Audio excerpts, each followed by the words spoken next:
Bom dia, amados irmãos e irmãs.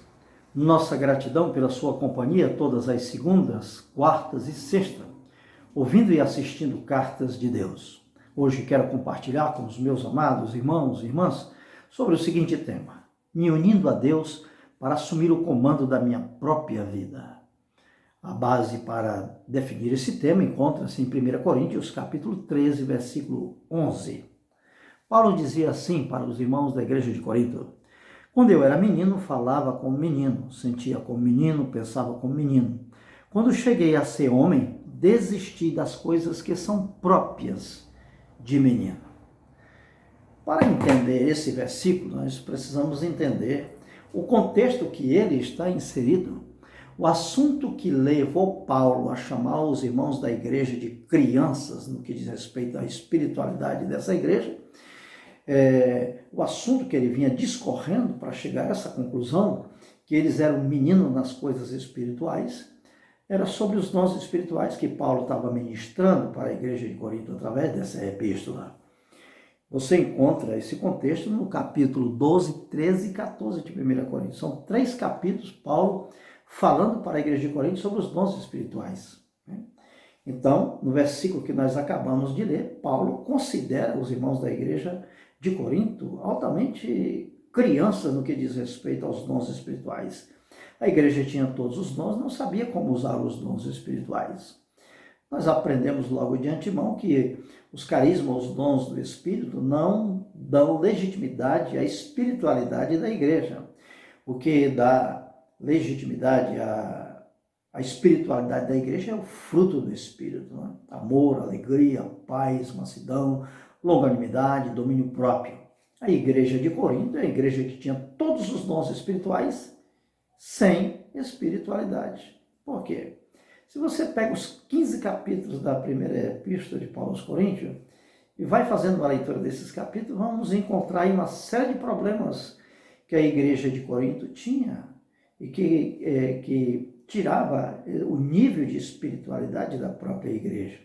Você pega do capítulo 1 ao 3 e vai perceber que a igreja estava brigando em termos de personalidade, né? Eram uns de Apolos, de Paulo, de Cefas ou Pedro, né? Tinha um grupo seleto, um grupo de Cristo, por aí vai. Paulo escreve essa epístola para falar sobre a unidade do corpo de Cristo, que não pode ser quebrada. No capítulo 4 você encontra incesto, um rapaz tendo relação com a esposa do seu pai, que não é a sua mãe, é a mulher do seu pai. Você encontra os capítulos 5, 6 e 7, a igreja está tendo problema com as coisas sacrificadas aos ídolos, né? Comendo das coisas sacrificadas aos ídolos. No capítulo 9 você encontra Paulo chamando a atenção da igreja de Corinto, que eles não querem pagar os seus obreiros. Paulo disse que o trabalhador é digno do seu salário. No capítulo de número 11 você vai encontrar os irmãos embriagados no momento da ceia, não? Sem saber discernir o corpo de Cristo Jesus. No capítulo 12, 13 e 14, Paulo usa esses 3 capítulos para ensinar a igreja sobre os dons espirituais. Ele começa no capítulo 12 dizendo acerca dos dons espirituais: irmãos, não quero que sejais ignorantes.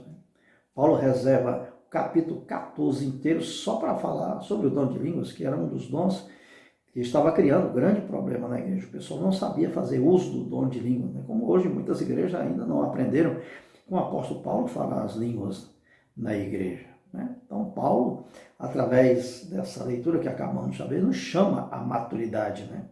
E vamos nos unir ao próprio Deus para assumir o comando da nossa própria vida, sair dessa fase, pular dessa fase de criança para uma idade adulta, né? Sair e abandonar as coisas de criança para as coisas de maturidade espiritual. Esse é o desejo da palavra de Deus para todos nós nessa manhã. Deus nos chama, através dessa leitura, à maturidade, né? Maturidade no que diz respeito a nível social e espiritual. A nível social, o que eu aprendo com o apóstolo Paulo? Para que eu possa sair dessa fase de criança e galgar outra fase, a fase da maturidade, onde o cristão tem anticorpos, sabe se livrar dos assédios de Satanás, das coisas dessa vida que não condiz com os ensinamentos da palavra de Deus. Deus nos chama à maturidade. Primeiro, na dimensão social. Eu preciso ser uma pessoa capaz de tomar decisões da minha vida, assumir o comando da minha própria vida com a ajuda de Deus. Tem pessoas que não sabem tomar decisões, tudo que vai fazer na vida depende dos outros, da opinião dos outros. Pessoas que não têm condição de assumir a si próprio, não têm poder nas suas decisões, não confia nas suas decisões, está sempre à mercê das decisões dos outros. São pessoas que não cresceram espiritualmente e socialmente também, né? O Augusto Cury tem uma frase que é típica dele, né? Nós precisamos ser protagonistas da nossa própria história, precisamos escrever a nossa história. Claro que o crente não pode escrever uma boa história à parte dos ensinamentos da palavra de Deus. Por isso temo, né, me unindo a Deus para assumir o comando da minha própria vida, né? Tem gente que não cresce na vida social e nem mesmo na vida espiritual. No que diz respeito à vida social, tem gente que casa, mas não sai daquela dependência da família. Tudo que vai fazer tem que consultar a mãe ou consultar o pai. É importante os conselheiros na nossa vida, meus amados irmãos, né? Pessoas mais experientes, trocar ideias, né? Isso gera maturidade na nossa vida, essa troca de experiência é de grande importância. Mas, por exemplo, no casamento, a Bíblia diz, né, que o homem tem que romper com a sua família, unir-se à sua só mulher e ser uma só carne, né? Construir uma nova família, ter sua própria independência e saber tomar suas próprias decisões. Mas tem gente que não sai dessa dependência, que não assume o comando da sua própria vida, que não se torna protagonista da sua própria história. Está sempre fazendo uma história de carona, à mercê do que as pessoas dizem, das opiniões dos outros. São pessoas que não têm opinião própria. Isso não é bom. O cristão tem inteligência espiritual para galgar outros degraus, para mudar de faixa, sair dessa meninice para uma fase mais adulta. O livro de Tiago orienta: aquele que tem falta de sabedoria, peça a Deus, que ele dá liberalmente, não passa em rosto. É uma beleza, né? O temor do Senhor é o princípio de toda a sabedoria, né? Tem muita gente que não tem sabedoria. Primeiro, essas pessoas não primam pela leitura diária da palavra de Deus. Quanto mais eu leio a palavra de Deus, mais tenho intimidade com o próprio Deus e mais sei qual é a vontade de Deus para a minha vida.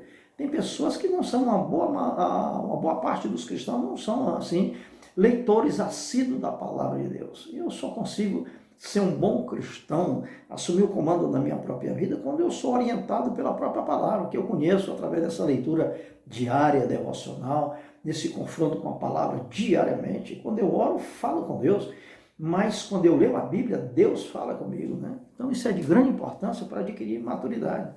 Você vê que para eu compreender dos dons espirituais, eu preciso ler o capítulo 12, o capítulo 13 e o capítulo 14. Porque Paulo fala o quê? Acerca dos dons espirituais, não quero que sejais ignorantes.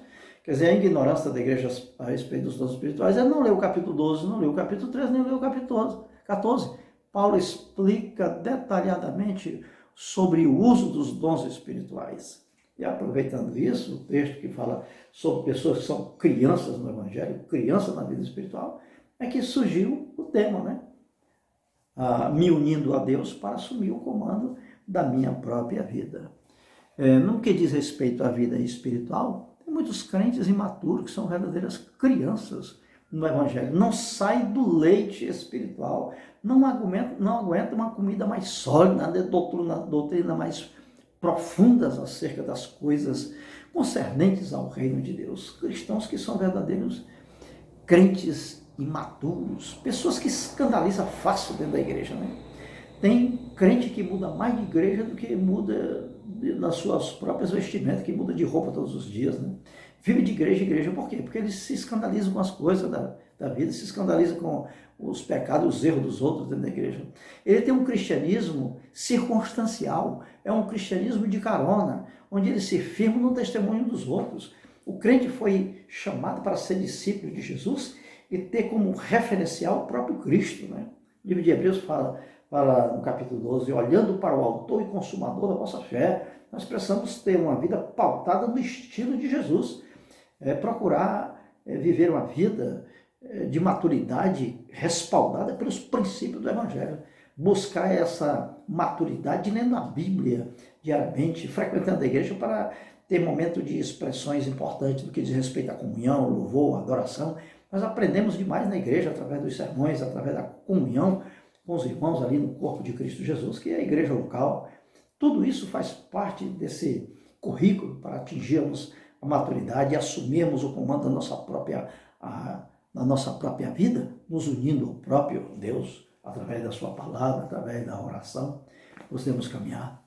Para vencer essa fase de meninice, de criancice, no que diz respeito às coisas espirituais, e mudar de faixa, Paulo disse: desista das coisas que são próprias das crianças.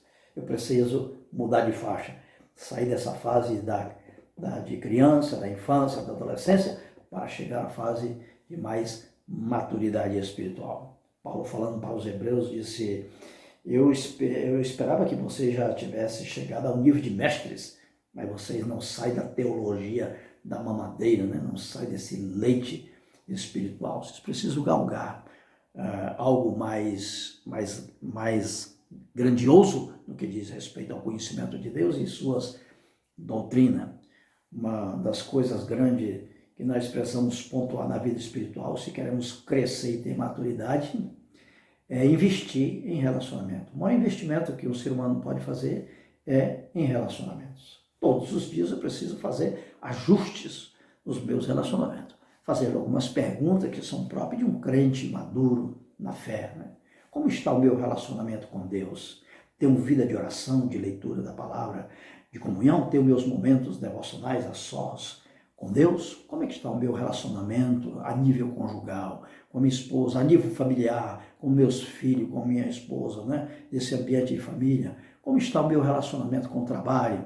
Sou uma testemunha de Jesus aonde eu for, aonde eu estiver, no trabalho ali onde eu estou vivendo, ganhando o pão de cada dia, as pessoas me veem como um verdadeiro discípulo de Cristo Jesus? Como está o meu relacionamento com a igreja? Vou aos cultos esporadicamente, um domingo por mês, 2? Não. A igreja é meu ambiente de formação, no que diz respeito ao discipulado. Deus criou a igreja, Jesus disse: onde estiverem 2 ou 3 reunidos no meu nome, ali eu estarei. É na igreja que eu exerço o meu dom espiritual. É diferente de ser cristão e ser discípulo de Cristo. No primeiro século, ser cristão era ser discípulo. Hoje está tudo diferente. Hoje todo mundo quer ser cristão sem as amarras do discipulado, sem a obediência à palavra de Deus. Isso não condiz com a maturidade de um crente que conhece as Escrituras, né? Então, preciso fazer algumas perguntas diariamente a mim mesmo. Como está o meu relacionamento com Deus, com a minha família, com a minha igreja, com o meu trabalho, com o meu lazer? Pessoas inteligentes, maduras, fazem esse tipo de pergunta. Aí sim, teremos condições de assumir o comando da nossa própria vida, unidos à Santa Palavra de Deus. Até quarta-feira, se Deus quiser.